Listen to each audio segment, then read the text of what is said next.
So second question हेरौँ.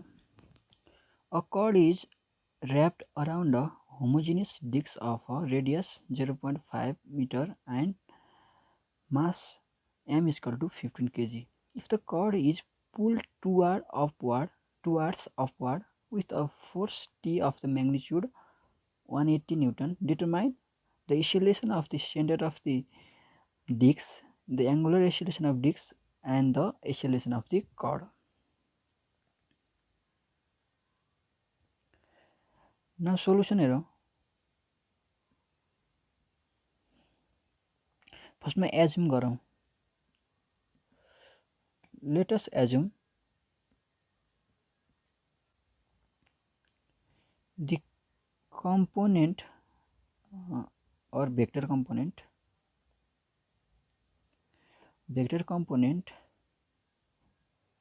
ma bar x and ma bar y are directed right and upward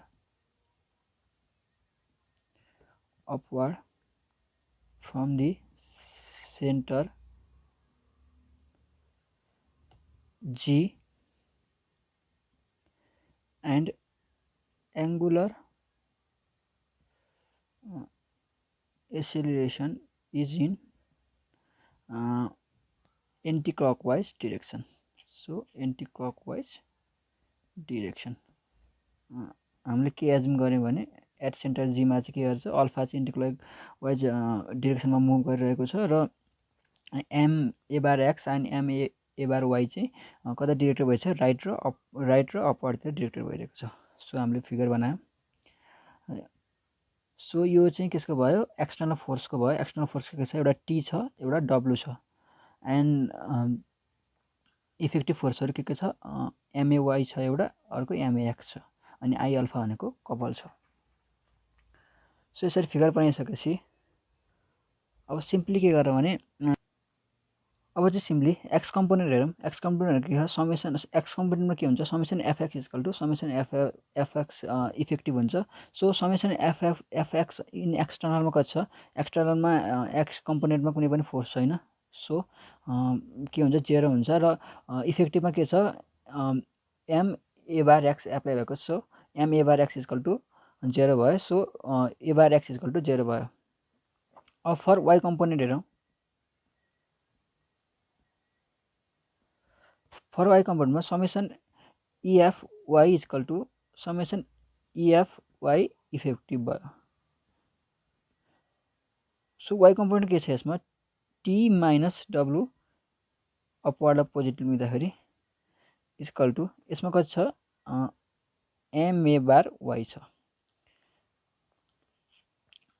और T भनेको कति छ, 180 छ, माइनस डब्लु भनेको कति हुन्छ, 15 इन्टु 9.81 इक्वल टु एम भनेको 15 A bar Y. So A bar Y भनेको कति हुन्छ, 180 minus 15 into 9.81 divide by 15. So यो आयो कति, 2.19 मिटर पर सेकेन्ड स्क्वायर आयो अपवर्डतिर.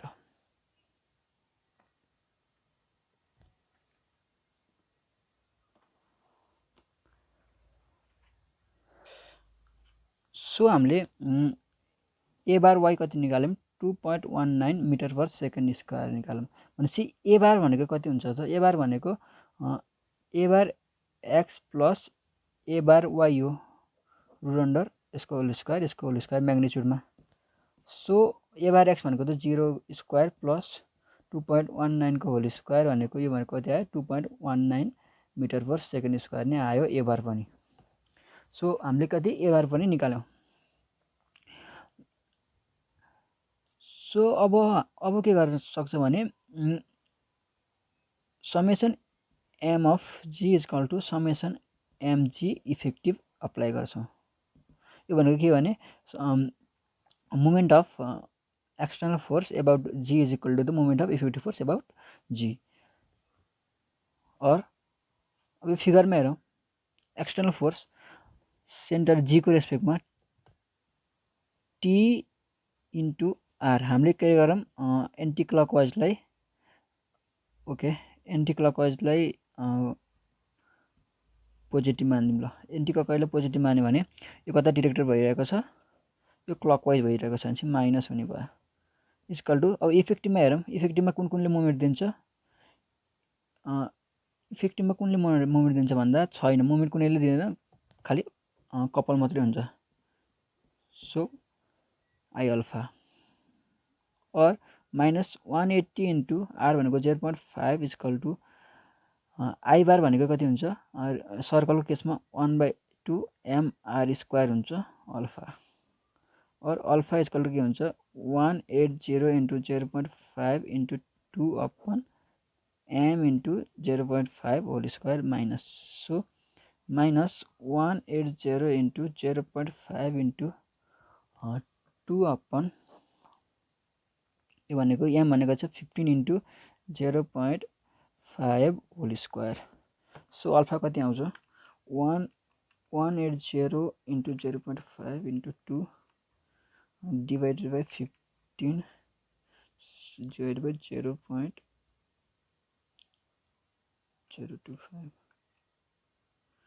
0.525 is 48 minus 48 rad per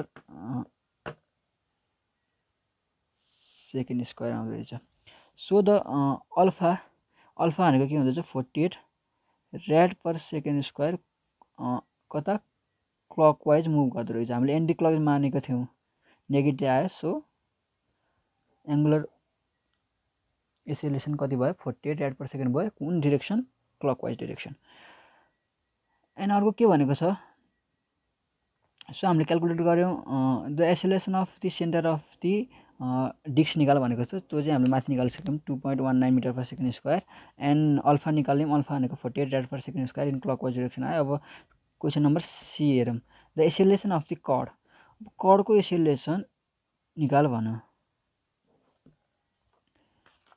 यो जुन रोप छ यो रोप स्लिपेज नभएको केसमा के हुन्छ भने स्लिपेज नभएको केसमा के हुन्छ भने टेन्जेन्सियल एसेलेरेसन इक्वल टु नै एसेलेरेसन एट पोइन्ट यो ए हो पोइन्ट ए हुन्छ क्या सो एट पोइन्ट ए को एसेलेरेसन भनेकै टेन्जेन्सियल एसेलेरेसन हुन्छ टेन्जेन्सियल एसेलेरेसन मात्रै हुन्छ सो यसमा चाहिँ के टेन्जेन्सियल एसेलेरेसन मात्रै आउँछ सो हामीले के लेख्न सक्छौँ the acceleration of the chord is equal to the tangential acceleration at point A. So at point A मा tangential acceleration 80 भनेको के हुन्छ त a bar plus a with respect to g center of reset में relative velocity of a with respect to g.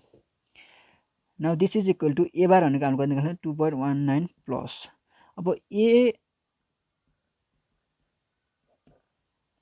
a by g भनेको कति हुन्छ त r अल्फा हुन्छ सिम्पली r भनेको 0.5 इन्टु अल्फा भने हामीले कति निकालेको छ 48 छ सो यो भनेको 2.19 प्लस 0.5 इन्टु 48 भयो सो कति आयो 2.19 प्लस 0.5 इन्टु 48